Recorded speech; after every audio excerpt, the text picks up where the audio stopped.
Hello, everybody, and welcome back to Space Engine. I am currently on Venus. I need to rectify that. I hope you all had a fun, relaxing, whatever holiday and New Year's, because that is always good. I spent most of it just working on my radio telescope, so I had fun, which is, I guess, important. I don't like taking time. I don't like taking time off. It annoys me. So I just work on projects all the time. Now, I was asked to go to M13 because it is the location. There we go. It is the cluster in which the Arecibo transmitted its message. So we're going to look for life in M13, which in real life, I doubt we'd find much life in M13, but you never know. Although there is something to be said about like an empire or something. I guess you call it an empire in a globular cluster, because the stars are so close together that interstellar travel is much easier. So, ooh, black hole. So you could have a an interstellar civilization just in a very compact globular cluster. Like, let's see if I can find. No, go away. No, go away. Where is the map? I want to see the star map. What do I do? What button is it? No. It's one of these buttons. I don't think it's that one. Right, it's F1. Alright. And we zoom out. And yeah, it's like these stars are only like less than a light year away. You know, that one's, yeah, 0.67 light years, 0.57 light years. It's like you have these really, really compact stellar neighborhoods where you could just like expand out. That's 1 light year. Like, for comparison, if this was the sun, then this star is no, wait, not that one. This one is like in the inner Oort cloud. Like, that's how close these stars are. And it's like, that is far away for us. Like, I mean, it would take Voyager, what, 400 years to reach that distance. But like, with a much faster vehicle, like even with like an Orion drive, you could scoot between these stars fairly reasonably. Like, I'm talking a couple of years, maybe less. So the idea of there being, like, a civilization that exists in a globular cluster and is able to be interstellar just because it's far easier than being out in the boonies of the galaxy like us. However, because of the stars, because they're closely compacted, um, there's some questions about habitability. Because if one of these stars erupts, it's much easier to affect your neighbors' orbits. If they get too close, they can cause problems. So the idea of there being life in a globular cluster is up for debate, but it's interesting if there was, because it would make, especially intelligent life, it would give them quite a few options in the interstellar category. I just woke up from a nap, so my brain isn't working at full capacity, so sorry about that. But anyways, ooh, we found life. Boop. What kind of star is this? Really? An F2 type star with life? That seems weird to me. Oh, it's organic unicellular life in the clouds of this here planet. So we have the classic gas giant type life of floaters and sinkers and hunters and all of that. It's all quite interesting. Can we actually go into the atmosphere a bit? Ooh. I have a toolkit in Unity that I'm using from the Cosmic Ocean game, and it actually allows for procedural volumetric atmospheres like this. It's kind of cool. I'm not going to do like one-to-one scale landing on planets, so I'm not going to use the atmospheres this way. But if you get up close to it, you can actually see the volumetric aspect of it, like the different cloud boundaries. It's cool. I like it. And the person who made it, like the toolkit, is incredibly helpful. Like, I got the toolkit, what, a year and a half ago, 2 years ago? And I'll like message him sometimes, ask him a question about a feature, and he'll reply back like within a few hours. Like he still is working on it, upgrading it. Like I really like developers and stuff, especially product developers that actually care about their product and just do really good job of like maintaining and customer support. It's all very great. So shout out to the developer of the Space Graphics Toolkit on Unity. It is fantastic. Highly recommend for all of your space game needs. Uh, well, yeah, environmental stuff. Right. Let's keep looking for stuff here. But yeah, I've been working on the telescope. It's not going great. I mean, it's on right now and it's recording data, and it's it's seeing something, but it's not seeing what I want it to see. Uh, I think it's because I have a really crappy like 3D printed feed horn, or I guess waveguide, that I have lined with foil, and I think the probe in it is like a little bit off in terms of length, and the waveguide sucks. It might be too long. So the telescope is currently on and doing stuff, but it's not calibrated yet. So I've been working on that the last 2 weeks now, and I'll get there eventually. There's a pretty steep learning curve when it comes to hydrogen line observations.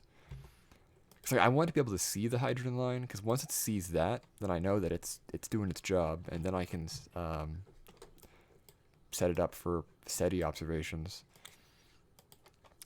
The low noise amplifier it's currently using is this one that I got. It's okay. I mean, it seems to be working, but it doesn't have a case and all that.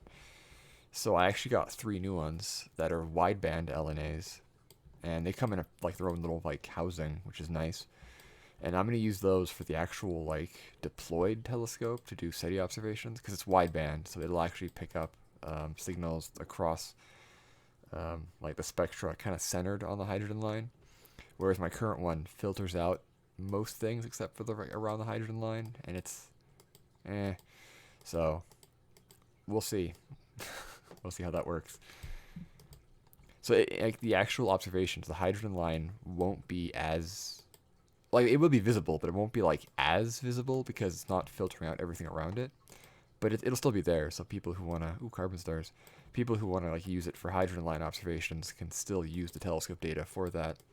But it will also be amplifying a range of data, or like a range of signals around the hydrogen line, because the point of the telescope is to look for aliens. And yeah, so I was thinking, it's like I don't want to get a bunch of just hydrogen line LNAs. Oh, come on. Because it's like the hydrogen line LNAs intentionally filter out everything but a very narrow band. And it's like you don't want to be filtering. You don't want narrow band like observing for a SETI telescope. You want wideband. But you also want low noise figures. So the ones I got are low noise as much as you can get, but there's still going to be a lot of like, I guess, other stuff around it. It's an experience. Actually, I'm thinking of replacing the feeds eventually from like the conical feed horns that I'm currently using, or not conical, cylindrical feed horns, waveguides, terminology. And I'm gonna replace them with, oh, what are they called? It's like a vignette, or no, it starts with a V. It's a type of feed horn or a type of antenna, that looks like a tapered, like it tapers on 2 sides. It's a linearly polarized antenna, but it's wide gain. I forgot what it's called. It starts with a V, has a lot of eyes in it. It's not important. The point is, I might replace them with that down the road, because it's a very simple but also very wideband antenna. But for the time being, I'm trying to get this to work using the tried and tested cylindrical ones. Because I mean, like, the SETI League that has a project called Project Argus, which I suspect is still going. I'm not sure, but they encourage amateurs to set up SETI stations just around the world so we can have full sky coverage. And their website has not been updated since like 2006, so I have no idea how that project is still going. But they recommend a cylindrical feed guide, which is similar to what I'm using. Honestly, I should have just used the exact measurements for their feed guide, but I tried to make my own.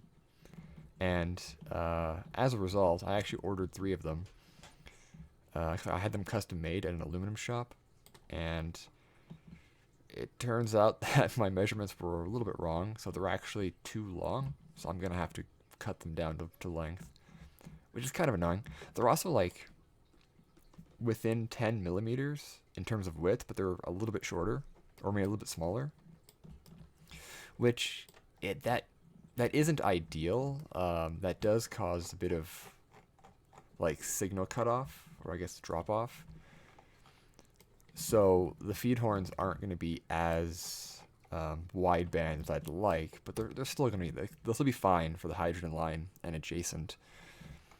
I just need to cut them down in length, but I'm a little annoyed about just that, because like it was a cost-cutting measure to get them narrower, because the company had pre-made or prefabricated tubes in that diameter, and it was just much cheaper to sacrifice a little bit of width for that. So I don't regret doing that, but I do wish that I got the length correct, because I have to cut them down now, and that's just a real pain.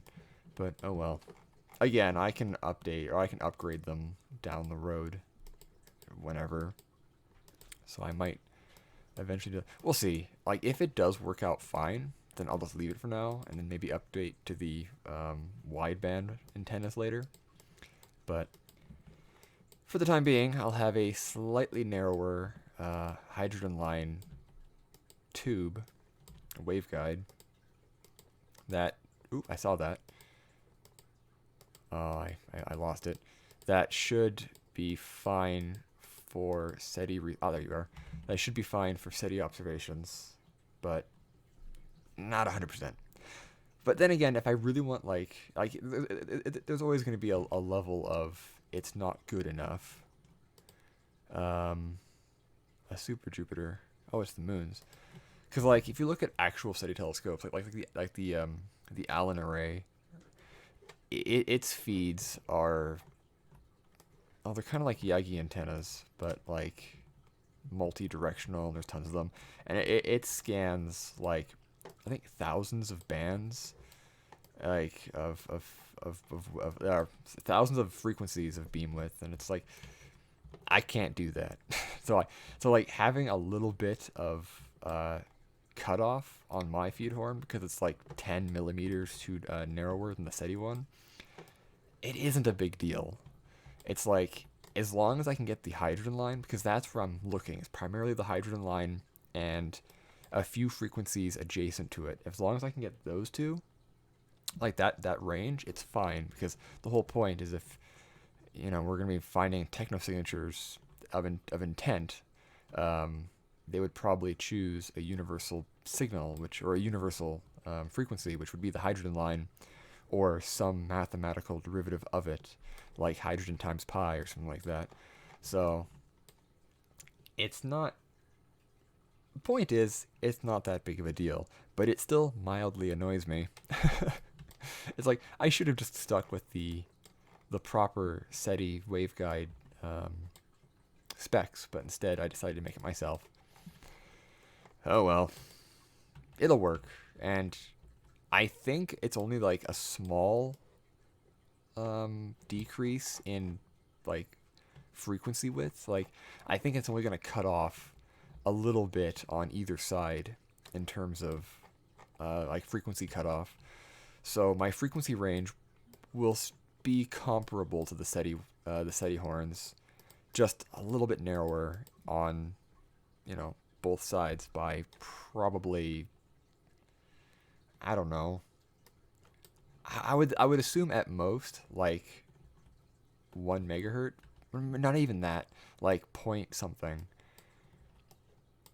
Cause like I'm looking at 1420 megahertz, and I want to be able to see 1419 megahertz and 1421 megahertz at least, and I'll probably be able to also see 1418 and 1422 megahertz on either side.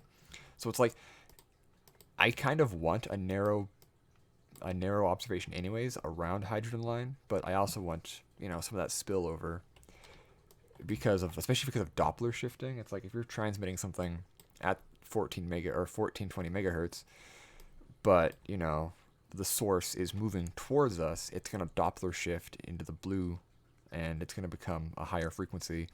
Or if the star is moving away from us, it's going to Doppler shift into the red, and it's going to offset. So I want some spillover to look for Doppler shifting. But well, it depends. If anything's too far away from us, like a galactic source, then it doesn't really matter all that much to me. Oh, no, not to me. It doesn't matter for the telescope, because if it's that far away, it's going to be Doppler shifted way out into some like really weird frequency that doesn't really matter to me, and I wouldn't be able to look at anyways with the setup I have. But I still want to, within 2 to 3 megahertz of the hydrogen line on either side, I want to be able to see that. So I'll have to do the math. I think it's better than that. I'm not entirely sure. All I know is point is I want at least 2 megahertz on either side of the hydrogen line to look for Doppler shifting, because what I would suspect I would find, if I did ever find anything, very unlikely, is going to be something nearby, like within the galaxy. So proper motion would be far different than if it was like from a galaxy. Like one example is the WOW signal was slightly Doppler shifted into the blue, as if the source of it was moving towards Earth. So, but like that offset is only by a little bit. So like if it's coming from a nearby star, I want to say like something like Tau SETI, for example, but I don't think I'd ever be able to actually observe Tau SETI with my telescope. I have to check where it is. The Doppler shift from that would be would be very slight, because it's proper motions. So, if they were transmitting at the hydrogen line, if I had a margin within 2 megahertz on either side, I'd be able to catch that. I'm fairly certain, anyways. Which one is the one that's moving really fast? It's like a red dwarf. It's gonna go slinging. Like it flew by us 50,000 or 500,000 years ago, or something like that. Oh, I forget the name of it, but that one again would have a more substantial Doppler shift if something came from it. But who knows? I'll do the math. Oop, that's my mouse falling off my desk. I'll do the math if the cutoff is like too extreme, then I'll consider making a wider feed horn and just, accepting the loss of how much money it took to get those. But I'm fairly certain that I'll have enough of a margin that it should be fine. It's funny, I watched Contact with a friend recently, and they used hydrogen times pi for their like observations, and that's when like this message from Vega was at that frequency, which was like what, 4 point something megahertz. And I kind of get that, because the idea of if you use a mathematical constant, or like mathematical constants to choose a frequency, then other intelligent life would kind of pick up on that. But I still think the hydrogen line makes the most sense, because it's the simplest. Like anyone with radio astronomy would know about the hydrogen line. Anyone with like basic physics should know about it, really. So it strikes me as the best candidate. Although if I had to ask, or if somebody asked me, well, what I think would be the most likely like alien signature we'd find, I would have to say unintentional like bleed through, and specifically radar astronomy. And this is because like we do radar astronomy, which is where we basically ping asteroids and other planets with radar, like really intense radar blips, and then wait for the reflection back. The Arecibo used to do this a lot. It would ping asteroids, where it would basically send a pulse of radar out to an asteroid. It would reflect off, and it would pick that up, and it would create images like radar mapping of asteroids. But when you do that, of course, the beam of your radar expands. Like it's never just a finite cylinder; it's a cone. It might be a very narrow cone, but it's still a cone. So once that radar hits an asteroid, you only get some of that bouncing back. The rest of it will actually miss the asteroid and just keep going into space as a very strong ping. And that's what I suspect will be the most likely technosignature we'd find is unintentional radar pings from radar astronomy or radar usage in space. And I even have some thoughts that the WOW signal, if it was aliens, might have been a Doppler shifted radar ping. Just because of, like, it was in the microwave band and it was Doppler shifted. And it was also, there was no modulation to it. It was just a very strong, narrow band pulse that lasted, well, it lasted at least as long as as the big ear was watching, but it might have lasted longer. We don't know. But still, it seemed like if it was a technological signature, that it wasn't a signal, it wasn't a message.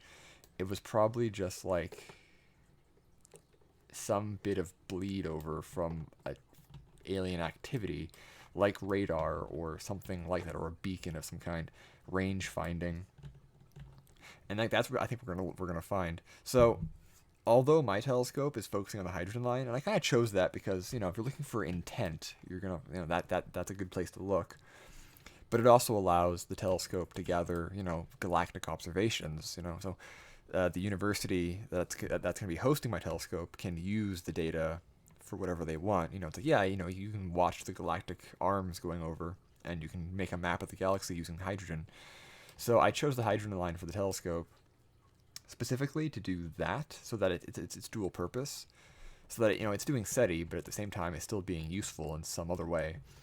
But if I can get like my own observatory somewhere, which I'm actually thinking about this, what I'm going to do is I want it to be set up to do like a wide frequency range of observations, especially around radar frequencies, because I still think that's the best bet to find aliens, is going to be looking for radar pings or the pieces thereof, or optical, honestly. If you want to look for intent, laser pulses would be one of the easiest ways to go about doing it, but that's a completely different setup.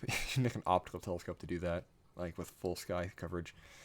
But yeah, I have no idea how that would set up. If I did do that, I would probably find some way to set up dishes that covered a wide range of frequencies, like above and below the hydrogen line, like peeking into the radar frequencies, or have different dishes doing different frequencies, and just have a. Although I prefer a phased array situation, so I don't know. I'm not sure. Again, if I ever do that, it would be a long time in the future. I need to also build capital before I can do that. So, right now, I'm hydrogen line. So, anyways, thank you all for watching. I hope you enjoyed. If you have ideas for other places for me to go or things to talk about, let me know. Otherwise, I'll just keep prattling on about my own projects, because I have a lot of them, and they're fun. So, thank you all for watching. I hope you enjoyed, and space